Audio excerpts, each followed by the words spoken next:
అన్నయ్య అన్నయ్య కృష్ణ ఫోన్ చేస్తున్నాడు.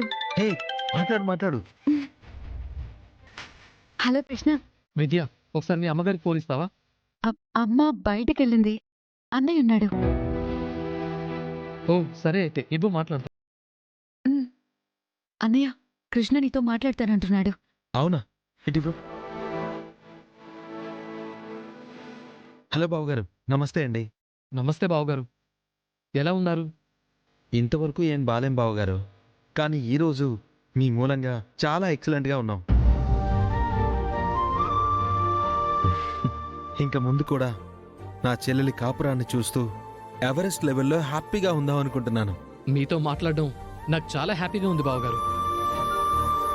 ఇంట్లో మా అమ్మ వాళ్లతో మా విషయం మాట్లాడేశాను. చాలా హ్యాపీగా యాక్సెప్ట్ చేశారు. త్వరలోనే విద్యని మా ఇంటికి కోడలిగా తీసుకురమ్మని అమ్మ నాతో చెప్పింది. బావగారు, థ్యాంక్ యూ సో మచ్. మీరు ఈ మాటలు చెప్తూ ఉంటే నా నోట మాటలు రావట్లేదు బావగారు. గుండె సంతోషంతో నిండిపోతుంది. మీ ప్రేమని మనసారా ఆశీర్వదించినందుకు నా తరపున మీ అమ్మగారికి నా పాదాభివందనాలు చెప్పండి. మీతో ఈ విషయం షేర్ చేసుకుంటుంటే నేనే ఎమోషనల్ అయిపోతున్నాను బావగారు. అక్కడ మీ పరిస్థితి ఎలా ఉందో నేను అర్థం చేసుకోగలను.